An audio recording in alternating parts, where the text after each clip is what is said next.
Greetings, and this is Sunday Rants. I'm your host, James Arnsberger, and we're going to get started. September 19th, 2021, 6 p.m. Pacific Standard Time. Here we are, ready to go. You know, I've been thinking about this whole epidemic problem of wrongful conviction, and I've had a chance to talk to Jermaine Smothers, who's serving a very long prison sentence here in Southern California. For a murder that he did not commit up in Oceanside about 25 years ago.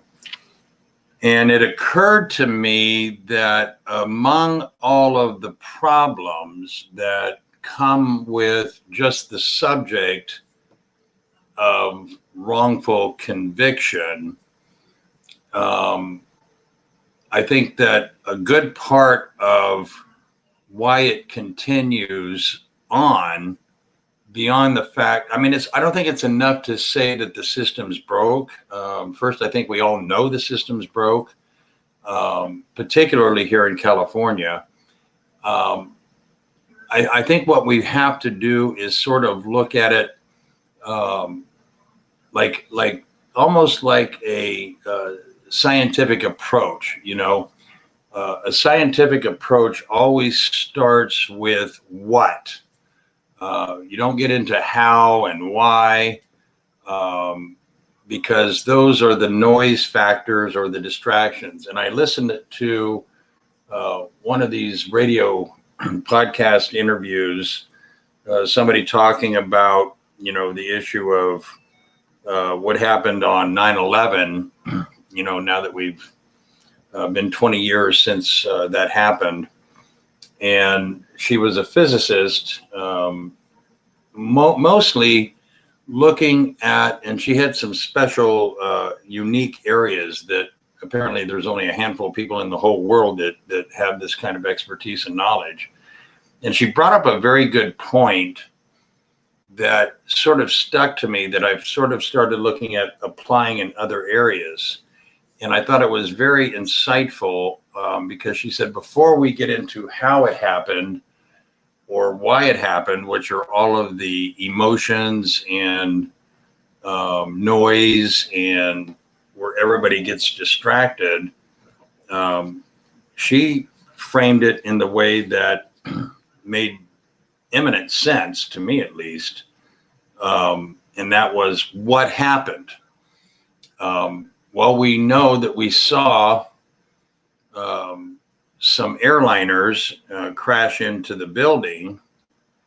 And then she was talking about how when the buildings collapsed, for lack of a better term, this process that she referred to as dustification, that the buildings were reduced to dust, and some of the particles of dust were smaller than a blood cell. And you've got to ask, somebody raised the question about, you know, how many toilets and urinals were in those buildings, right?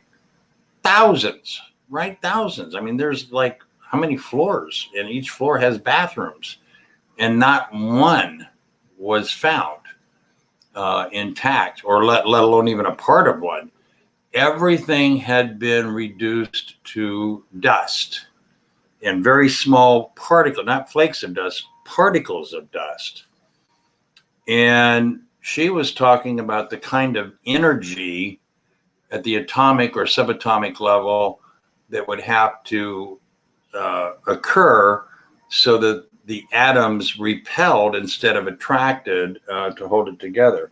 And so I took that little bit of knowledge enhancement and I applied it to this issue of wrongful conviction. And the questions that I posed were really about why does the system fail? What is driving the effort to convict innocent men and women? Who are the wrongfully convicted? When does the system first begin to fail? And where does the justice system first begin to break down? And this is the who, what, when, where, and why, right? But what is really where we have to start? What happened? somebody was wrongfully convicted, and let's take it in the context of a murder case. What happens? Somebody was murdered. We have an autopsy report, how the person died, and the method and means of death was established. But really, I think that is the nexus of where everything starts to break down. If we can agree that in a particular case that we want to examine, that what happened was there was a murder, and we know the means of which the person was murdered, and all of that established factually from the autopsy. What we can then move to is all of the other factors, the who, the when, the where, and the why. And I think where it goes sort of off the rails for a lot of people, especially those that are wrongfully convicted, is it starts at the crime scene. And I've said this before. You have people that show up from law enforcement and from a variety of government officials, mucking around the crime scene. And, the people that are charged with the investigation, unfortunately, from the actual beat officer that shows up to the detectives, to the crime scene investigators, all of this energy is being driven. A lot of cases where there is a predisposition or a guilt bias on the part of police. And that transcends into that guilt bias or predisposition to guilt to the prosecutor and to the investigators and to the expert witnesses, because we are not there or privy to any of the conversations between the police and the prosecutors or the investigators and the experts. So we don't know what they said. We don't know the subtleties of the little hints that they leave along the way, leaning somebody toward a direction that is effectively identifying or naming a innocent man or woman for a crime that they didn't commit. And it goes back to the issue that I said some episodes back on one of the other podcasts, that there's a big distinction and a big difference between closing the case and solving the crime. And I think a lot of people in that side of it, well, I don't know if it's a lot of, it's enough people that are involved in law enforcement and the prosecution that are involved in it, that thousands of people have been wrongfully convicted. So you count up how many that is. It's a lot. So to me, that's a lot of people. If it's one, it's a lot. And they get this predisposition to close the case without any regard to solving the crime, right? You go to look at the training that they've had, and in some cases it's pathetic.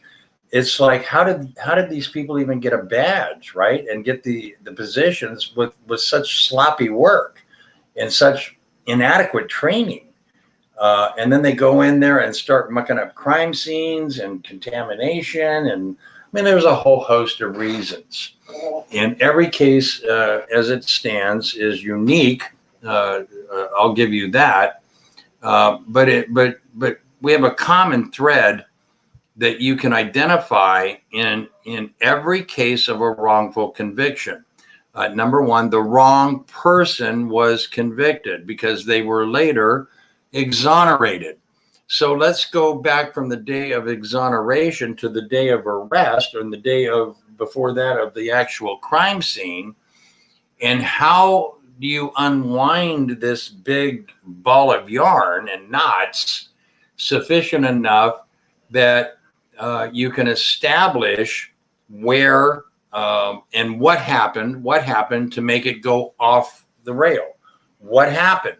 What went wrong? That's my what. taking the analogy from that radio podcast that I listened to. What happened? What went wrong? In a lot of these cases, just anecdotally, the few that I've read and the dozen or so that I've reviewed, in reading some of the facts post exoneration, it's breathtaking. It's actually shocking to see that the system is so insensitive and so rigidly flexed into concrete and immovable to admit that they got it wrong. Part of that is because people might lose their job, so I get that. Part of it is because whatever government authority or agency is there, city, state, whatever, is likely going to get the hell suit out of them, and at least in the cases that you can do that. And so there's a lot of incentive and a lot of emotion and energy driving this whole notion about, well, you know, we certainly can't admit that we got it wrong, and we're not going to help throw ourselves under the bus here. And so I'm just going to go down the little list of things, but in the context of what I want you to be thinking about, what went wrong that led to this person being wrongfully convicted, because at the end of the day, that's where we've got to start. And that's what we've got to address if we have any hope of correcting this, stopping it, and working to free anybody for any crime that they have been wrongfully convicted of. I mean, we live in a country where we're supposed to have equal justice under the law, and it's a great promise, but man, I got to tell you, it's just bullshit. The level of inability to even try to live up to that ideal. Why does the system fail? Well, it goes back to the question: what went wrong that led to this person getting convicted? What's the driving effort to convict innocent men and women? Again, what went wrong that led to their conviction? Was it at the trial? Was it at the investigation? Was it at the crime scene? Was it planted evidence? Was it a cop that just had it out for somebody? What went wrong there? Who are the wrongfully convicted? Again, what went wrong? When you can look at the statistics, and I'm just going by the numbers that I've read and the studies that I've read, and you can say that basically 75% of those people who have been exonerated and who have been proven to have been wrongfully convicted are Black. You've got a problem that is based in race, and there is no escaping that. That is undeniable based on the data. 75%? Are you freaking kidding me? When does the system first begin to fail? Again, you can answer that by answering the question, what went wrong from the moment of the crime, the murder, hijacking, whatever, right? What went wrong will tell you when the system first began to fail. We set up and learn that the system of incarceration is an industry, and it's a big industry. There is a lot of money that people on Wall Street make by the privatization, the construction, the expansion of jails and prisons, and all that goes into building that infrastructure and a support mechanism that funds it with taxpayer dollars. It's an entire industry that feeds a lot of other industries. And so there is a huge financial incentive from the local community all the way up to Wall Street in Washington lobbyists, and a lot of people get paid on the backs of people that are convicted and incarcerated because we have a system that is anything but equal or anything but fair. You're going to be shocked to know that the system is actually set up and designed to disregard most of what would be otherwise facts. And just look at the state of California. It's the one state that it is almost impossible, not quite, but damn close to impossible to overturn a conviction. And the judges and the prosecutors and the experts and the investigators and the police and the witnesses all have a stake and a dog in the fight because they don't want to admit they got it wrong. They were sloppy, or they had a bias, or they were racist, or they planted the evidence, or they coerced a witness. Let's just tell it like it is, because that's the kind of shit that goes on every day, and nobody does anything about it that is meaningful. We get a lot of lip service from the elected officials, but, no surprise there, right?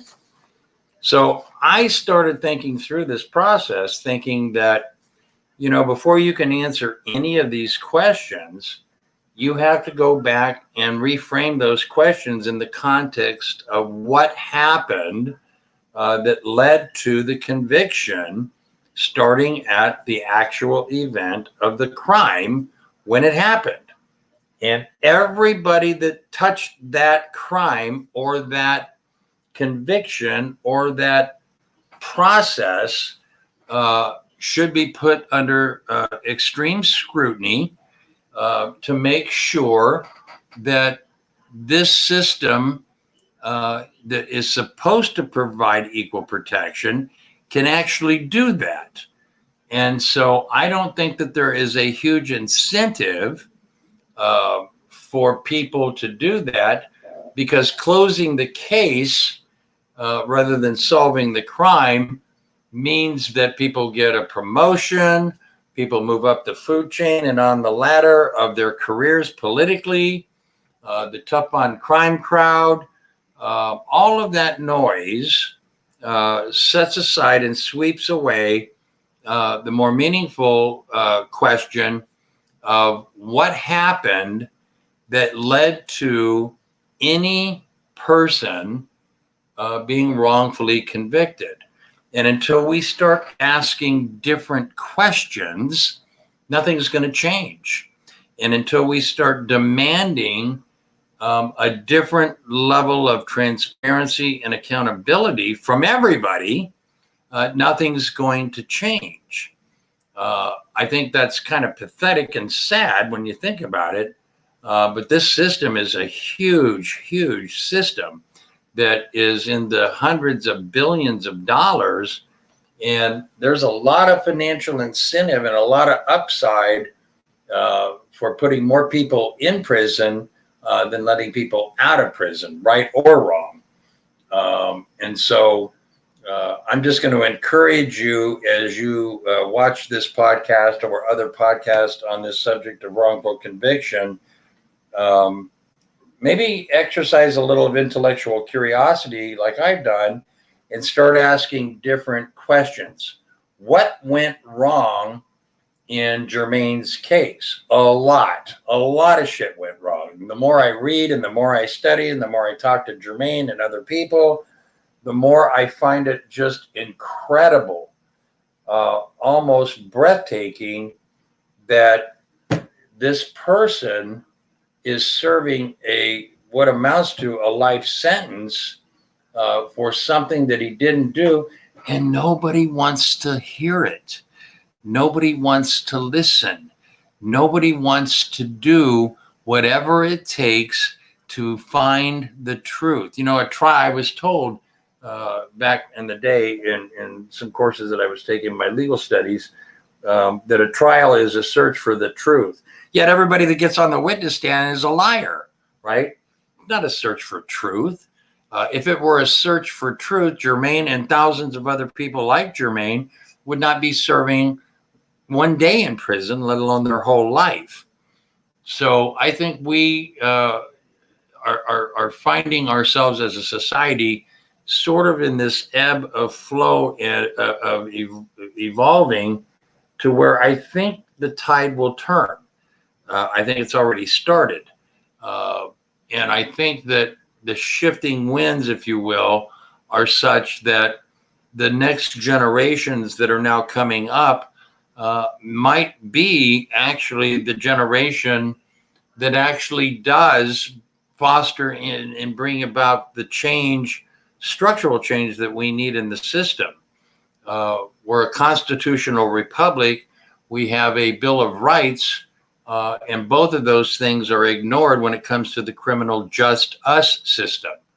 And, I think it starts with the political ambitions of the men and women that run for public office, because they get in there and they build their little fiefdoms and their little power structures, only to escalate their efforts to the next higher office or the next election for re-election. It's sad to sit here and really come to the realization that this problem is a hell of a lot bigger than you can ever imagine. And so again, my effort in terms of Calfegia and Sunday Rants and the things that I'm doing and trying to coordinate other efforts with other people is really to be another voice of many, many voices at the table, to remind all of us that if it happened to anybody, it could happen to us. And none of us should be willing to accept the fact that we live in a country where we have a criminal justice system that is not only an abject failure, but it's corrupt. And it's filled with people that have corrupt ambition and corrupt motive and corrupt hearts and corrupt biases and beliefs. That's just the flawed human nature of human beings being human. But at the end of the day, there are real people serving real time in real prisons for shit that they really didn't do. And it should bother all of us. It should bother all of us beyond being pissed off. It should bother all of us that we start finding different ways to bring about the change, the structural reforms that are necessary to hold the system accountable to a standard that they refuse to be accountable to. We have a system that refuses to be reformed. That's the bottom line. And until that changes and asking different questions, this shit's going to keep happening and it's not going to change. So think about that. What can you do? Do something, because doing nothing cannot be an option. Quitting cannot be an option, and giving up cannot be an option. You got real men and women, real family members that pray every day. And while I have a lot of faith in the power of prayer, I also have a lot of realization that we're dealing with a flawed system that is run by a bunch of human beings that are flawed themselves, including me. And until that changes and the system is held to a higher standard by itself, nothing else is going to change. This shit's going to keep happening. With that said, have a great rest of Sunday. Have a great week coming up. And thank you for watching the Sunday Rants. Peace out.